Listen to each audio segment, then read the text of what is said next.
Nos proponemos bajar desde los vientos de la Patagonia, reflexiones e ideas, historias y relatos, música, sonidos y palabras para dárselas a quienes quieran reencontrarse con su identidad y levantar el vuelo.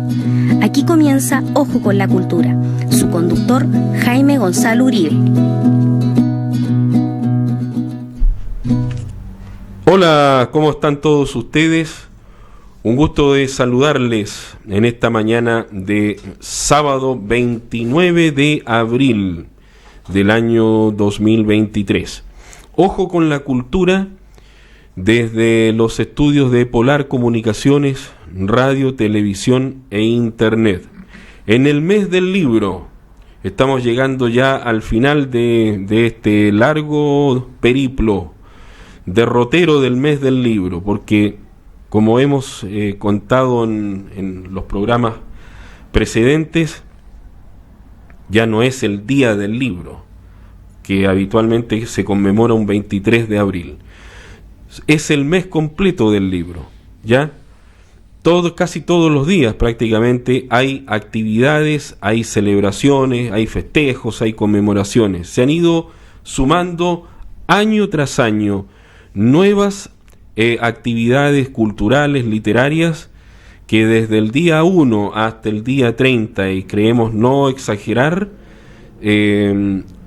convoca a los escritores, a los artistas también, a los literatos, a los profesores, a los lectores, a los alumnos, a participar en estas eventualidades que tienen que ver con el mes del libro.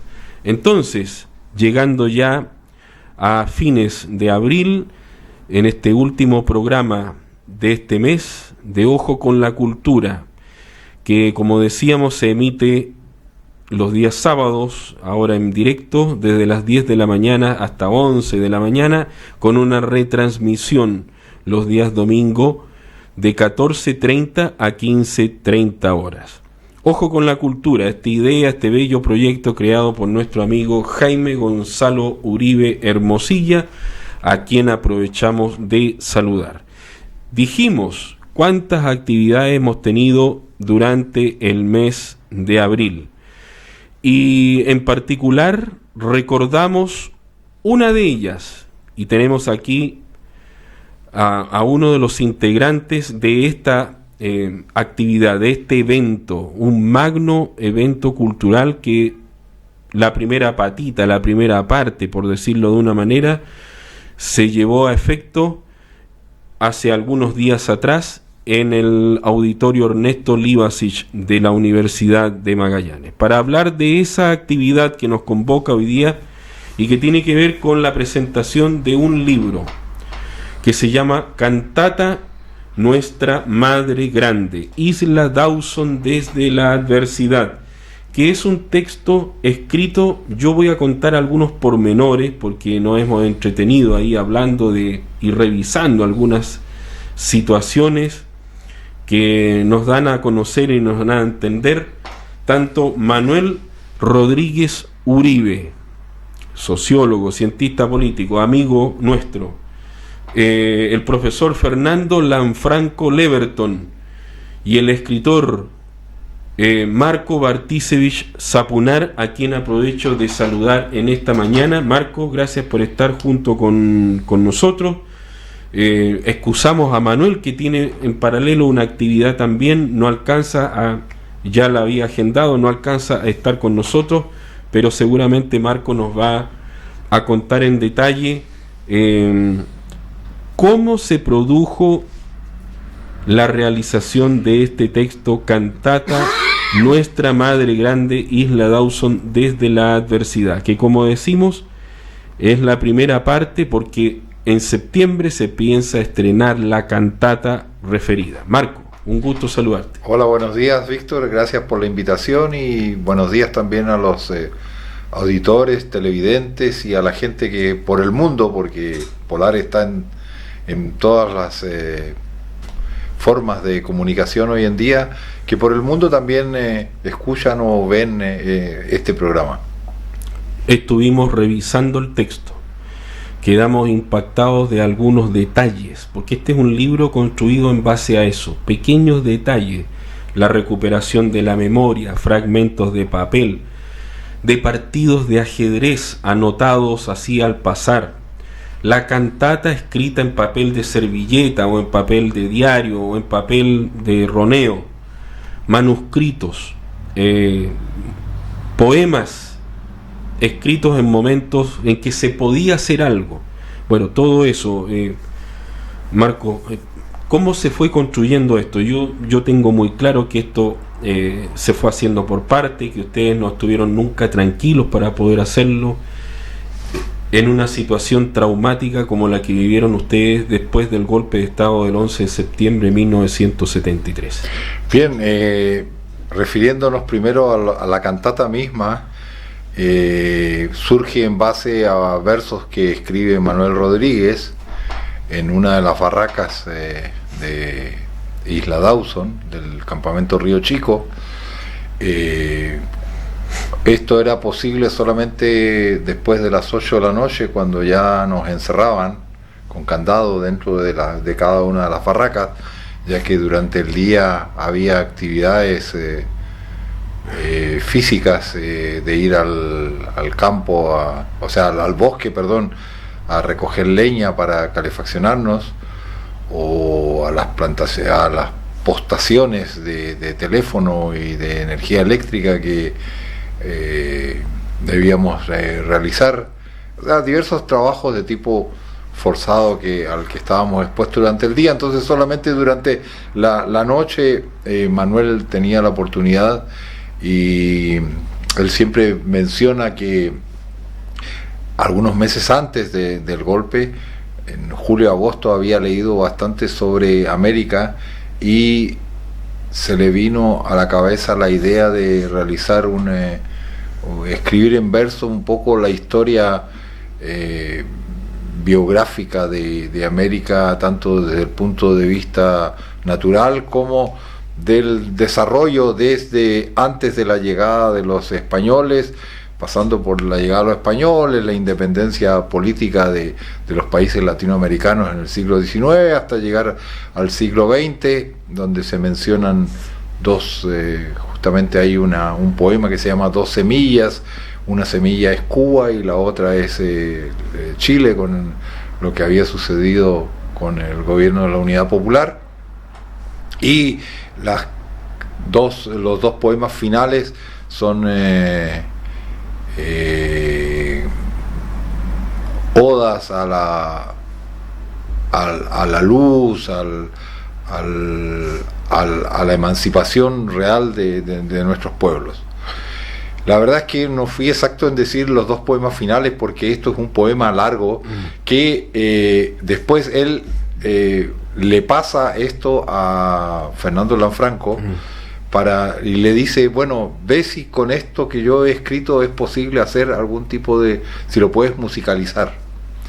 Y Fernando decide tomar el desafío y continuar también en otras noches después de las 8 horas, cuando ya estábamos encerrados y sabíamos que no iban a entrar tan fácilmente o demoraban mucho en llegar. O sea, era posible esconder algún material o quedarse tranquilo, ¿no es cierto?, no estar con la guitarra, y convierte esto en 10 poemas, en 10 temas musicales con diferentes ritmos folclóricos latinoamericanos, ya que era un canto a América, ¿no es cierto? Y una vez que él ya tiene hecho casi todas las canciones, o por lo menos la línea melódica general de los 10 temas, conversamos la posibilidad de que dejarlo para la posteridad y pasarlo a pentagrama, porque no teníamos seguro de que nosotros íbamos a sobrevivir. O sea, era una cosa latente entre nosotros, que siempre teníamos como una espada de Damocles el asunto de qué puede pasar con nosotros. Entonces, en ese momento yo tenía conocimientos de notación musical, porque había seguido clases de acordeón con el profesor Enrique Elizondo, y como yo no tengo oído, él estaba obligado a enseñarme acordeón solo en base a partituras, ¿no es cierto? Y entonces nos dimos a la tarea de realizar esa parte que fue bastante larga, un tanto tediosa y peligrosa, porque como yo no tengo oído musical, y entonces escribíamos la letra, y debajo de cada letra le íbamos colocando las notas musicales, do, re, mi, de acuerdo a lo que correspondía, y después de eso teníamos que hacer la duración de cada una de esas notas, y recién ahí pasarlo a pentagrama. Entonces ese periodo fue un poco complicado, porque podía ser de que los guardias encontrasen eso y pensasen que estamos haciendo encriptando algunos mensajes, o que estábamos utilizando algo secreto que queríamos hacer. Bueno, y así es como se gesta esa parte, que claro, después la fuimos refinando un poco, y nosotros en Dawson estuvimos hasta mediados del año 74, y de ahí fuimos trasladados a diferentes, en mi caso al Estadio Fiscal de Punta Arenas, y después nuevamente al Cochrane, para finalmente llegar a la cárcel en enero del 75, de manera que allí con Fernando Lanfranco terminamos de revisar todo eso, y hicimos un pentagrama que nosotros en este momento lo consideramos que es el oficial de la cantata. Cantamos en una oportunidad en el mes de septiembre del 75 la cantata en la cárcel, con varios instrumentos musicales, con lo que teníamos, con lo que era posible. Y después de ahí, bueno, Fernando y yo salimos exiliados. Él salió exiliado a Irlanda, yo salí exiliado a Yugoslavia. Manuel Rodríguez fue relegado a Chillán, claro. Así que perdimos un poco el contacto con Manuel, pero nosotros en el extranjero tratamos de continuar, ver la posibilidad de que sea tocada en el extranjero por alguno de los múltiples grupos folclóricos que existían en Europa. No lo logramos, pero sí Fernando logró grabar en el año 79 una versión en un cassette que nos ha servido bastante ahora para verificar varias cosas y enseñarle también a la gente que va a ejecutar finalmente, que está preparando los ensayos para la presentación. Eso más o menos es lo que el camino que siguió la cantata en los 3 años que estuvimos presos, más el tiempo del exilio. El año 21, en 2021, en junio, nos reunimos vía Zoom, porque Fernando no está acá en Magallanes. Entonces decidimos de que, con motivo de los 50 años del golpe, era ya la hora de darlo esto a la publicidad en forma más concreta, con una presentación. En principio pensamos solamente en la presentación, pero después vimos de que era necesario también explicar un poco a través de un libro cómo se hizo un poco la cantata, en qué condiciones, y aprovechar de explicar a la gente de que, pese a todo el clima inhóspito en el que estábamos, no desde el punto de vista climático, sino que desde el punto de vista humano, sí, en que nos encontrábamos debido a la tortura, a la presión psicológica que ejercían sobre nosotros, podíamos escabullirnos de eso, y el escabullimiento lo encontrábamos en la creación, tanto de tipo artística, mencionabas, me parece al comienzo, la cosa de las partidas de ajedrez que fuimos anotando, y otras actividades, el aprender inglés cuando ya se sabía de que algunos tenían que acogerse al decreto 504 de extrañamiento, y otras formas de arte que nosotros reflejamos en el libro. Al final del libro hay 25 documentos, todos inéditos, que dan muestra de esas manifestaciones de arte que se realizaron, tanto en piedra, en lana, en telar, en poesía, en musicales, un concierto que dimos para nuestros familiares a propósito del 12º aniversario del Centro Cultural y Deportivo de la cárcel, claro, Waldo Seguel, claro, que tenemos el programa que hicimos, que lo hicimos en la prensa austral. Con el apoyo de Nicolás, siguiendo lo que está planteando, y nos está señalando Marco, a ver si tú nos puedes compartir y podemos mostrar algunas imágenes de algunos elementos que se encuentran al interior del libro, algunas imágenes que son realmente impactantes, fragmentos, detalles.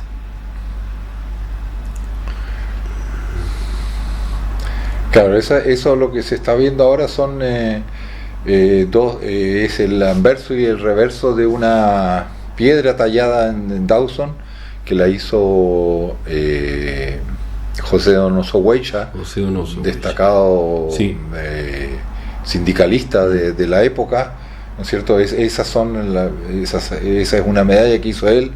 Las medallas, las piedras en Dawson de ese tipo fueron, por decirlo de alguna forma, bastante populares entre nosotros, ya que no puedo decir que era de fácil grabado, pero permitían que con un clavo, con algún elemento punzante se pudiese realizar alguna cosa. Entonces fue realizada por mucha gente.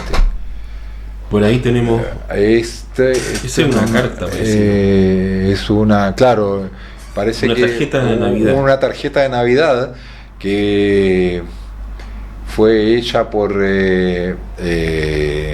Héctor Avilés, que había sido condenado a pena de muerte. Sí. Y él hizo, por ejemplo, en el libro están en la primera solapa, están los retratos que nos hizo a nosotros. Él hizo, yo creo que una veintena de retratos, y por casualidad a nosotros 3 nos hizo. Entonces nosotros dijimos, lo más lógico es que coloquemos en la solapa esos retratos, y en la solapa posterior está la foto actual de nosotros, para mostrar un poco la diferencia entre de los 50 años. Esa es un tejido en lana hecho por Mirna Donoso García.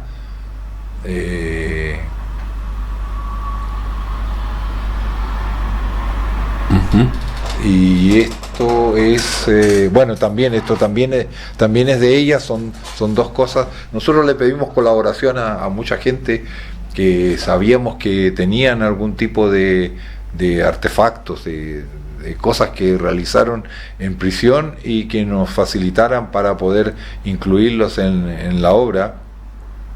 Hay cosas que no son como para porque tienen 3 dimensiones, entonces no era fácil sacarle una fotografía, pero ese es el programa del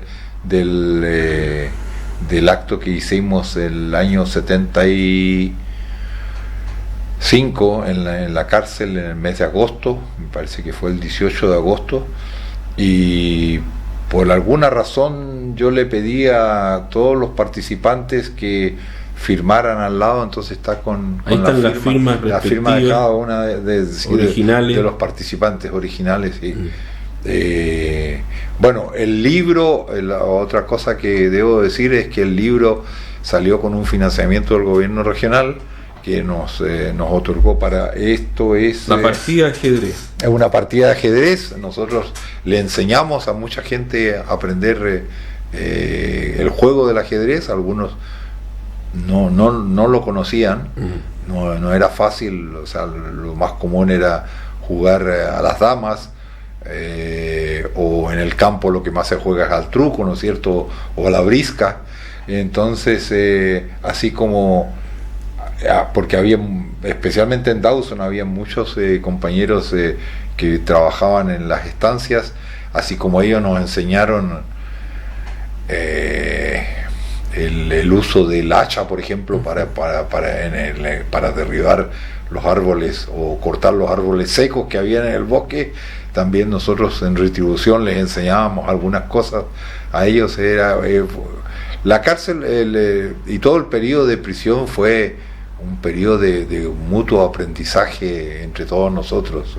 Ustedes realmente. Estuvieron presos, para que la gente se sitúe, la época más terrible de todo fue entre septiembre de 1973 abril del 76, por ahí. Digamos que porque hay varios periodos, como tú dices, el peor periodo fue entre septiembre y diciembre. Del 73. Acá, del 73, porque estábamos todos en Punta Arenas, entonces nos llevaban a interrogatorios aquí en la Casa de Colón 636. Ya. Después, en diciembre del 21, llevan a casi el 90% de la gente que estaba presa a Isla Dawson para...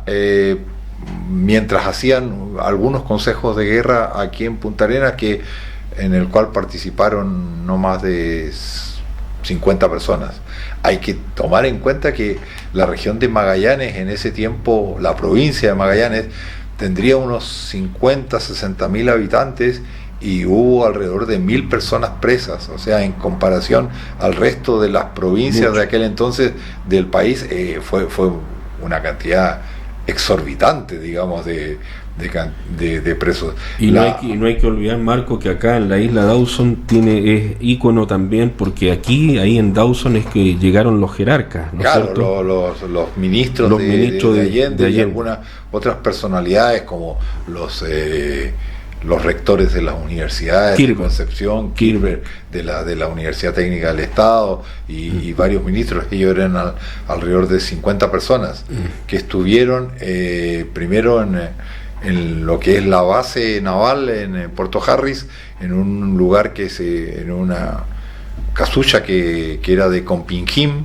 que es la compañía de infantes de marina, ¿no es cierto? Y después, porque mucha gente también no sabe, porque pasaron los 17 años de completa negación, y después también ha habido mucho temor de mucha gente a hablar sobre el asunto y a tratar de conocer sobre el asunto. Entonces en Isla Dawson hubo dos lugares: primero Compinjim, en la base en Puerto Harris, y después el campo de concentración mismo que queda, claro, de Río Chico, que queda, no sé, como a unos 20 kilómetros, unos 15 kilómetros de la base, donde había capacidad para cada barraca tenía 86 literas para 86 personas, y hubo 4 para gente de Magallanes, y más la barraca Isla, que era la barraca para la gente del norte, y otras que no alcanzaron a completarlas. Ya. Pero o sea, hubo alrededor de unas 400 personas, porque también había mucha rotación. A veces te traían a Punta Arenas para seguir interrogatorios. Entonces el grueso de la gente fue para allá, a espera de los respectivos consejos de guerra que se hicieron a cada uno de nosotros. Y justamente no hace un mes que la Corte Suprema ordenó en el Consejo justamente donde yo estuve la anulación de ese porque los interrogatorios habían sido bajo presión, bajo tortura, todo eso, o sea, no correspondía a ninguna de las cosas, eran realmente inventos de la dictadura. Estamos hablando de patrimonio en el fondo con Marco Barticevich Zapunar y de este tremendo libro, este trabajo Cantata Nuestra Madre Grande. Y de patrimonio nos va a hablar también Moisés Quelín con su nueva cápsula audiovisual. Hoy día vamos a referirnos sobre Luis Omar Peich, el primer aviador que hubo en la Patagonia. Moisés Quelín.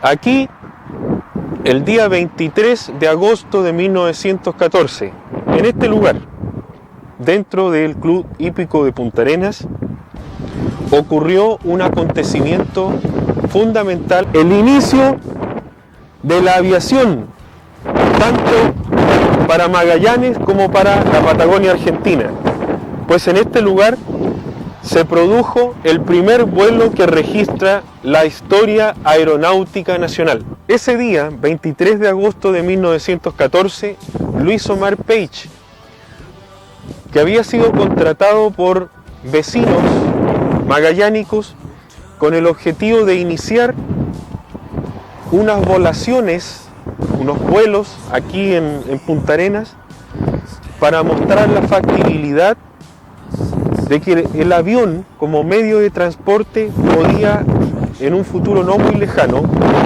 sacar a Magallanes de su aislamiento geográfico. No olvidemos que en 1914 se habría abierto el canal de Panamá y Magallanes, a contar desde 1912, había dejado de ser zona de puerto libre, lo que acarrió una serie de dificultades para el desarrollo económico y geopolítico de aquí, de esta zona austral. El vuelo proyectado para ese 23 de agosto de 1914 implicaba salir desde este sector, llegar hasta la altura de lo que hoy día se conoce como Bahía Catalina y volver. Pues bien, Peich hacía unos pocos meses había efectuado en Santiago, en la localidad de Batuco, y había bautizado a ese avión, un avioncito muy precario con ese nombre, Batuco, el primer vuelo nocturno que registra la historia de la aviación en Chile. Entonces, sabido de su pericia y de su capacidad, estos vecinos magallánicos organizan su llegada acá y mandan a construir un avión muy precario también a Francia, a este diseñador famoso, don Luis Sánchez Besa. El avión llega por transporte marítimo y desde el norte del país lo hace Peich con su socio Félix Copeta. Ahora, ese pequeño avión, cuando es ensamblado acá y se producen estas volaciones, la gente quedó enfervorizada. El avión recibe el nombre de Punta Arenas, pero lo que la gente ignoraba es que Peich, quien era un piloto diestro y uno de los primeros formados en Chile, había sido expulsado del ejército porque tenía la costumbre de hacer acrobacias, vuelos arriesgados, que en ese entonces escapaban de la doctrina oficial que perseguía el ejército para formar a estos primeros pilotos de la aviación. También debemos recordar que la aviación como un arma propiamente tal no existía. La Fuerza Aérea fue creada 16 años después. Es decir, estamos hablando de los cimientos de la aviación, no solamente de Chile, sino en el mundo. Lo interesante de todo esto es que se inicia la carrera meteórica de Peich como acróbata, y con su avión Punta Arenas necesitaba ganarse la vida, recorre distintas ciudades de Chile ofreciendo sus actos de heroísmo, sus acrobacias. Y así lo tenemos con que hace el primer vuelo en Viña del Mar, en la ciudad de Santiago, en Valparaíso, en Chillán y en otros lugares importantes. En 1915, él hace el primer vuelo que se conoce en la localidad de Junín, en el norte de Argentina. Estuvo también en Perú. Y lo más significativo es que en julio de ese año 1915, a bordo de ese avioncito llamado Punta Arenas, que ahora era de su propiedad porque los vecinos magallánicos se lo habían regalado debido a lo que había hecho acá, efectúa el primer vuelo que se tiene conocimiento en Bolivia. Lo realizó en la ciudad de Oruro, a bordo de este avioncito Punta Arenas. La historia de Page es asombrosa porque él participó en la Fuerza Aérea Francesa durante la Primera Guerra Mundial, contratado, ofreció su servicio y trabajó como asesor de uno de los famosos pilotos de guerra franceses, Guynemer, y después participó también como correo aéreo para unir España con África. Le lleva al rey español la primera correspondencia que tiene registro, cruzando lo que se conoce el estrecho de Gibraltar y uniendo España con Marruecos. Y por si fuera poco, después Page, que estaba vecindado en España, participa en la Guerra Civil Española, donde incluso es tomado prisionero y condenado a muerte, y logra escapar. Page, siendo un militar, fue exonerado del servicio y desarrolló prácticamente toda su carrera aérea como aviador, siendo un civil más, viviendo casi en la miseria, pues se ganaba la vida con sus acrobacias y con sus servicios a fuerzas extranjeras. Afortunadamente, a su retorno a Chile, por ahí por el año 1940, después de esto de la Guerra Civil Española, consigue regresar, consigue volver.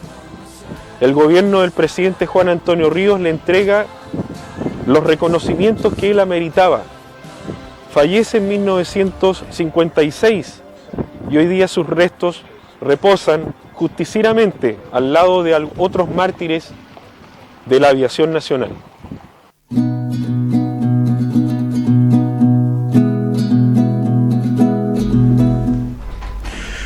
Un trabajo de Moisés Quelín que a su vez nos entrevistaba a nosotros para compartir esta historia de Luis Omar Page y el monolito que se encuentra ahí adosado al interior del club hípico que señala el inicio de la aviación en la Patagonia, tanto chilena como argentina.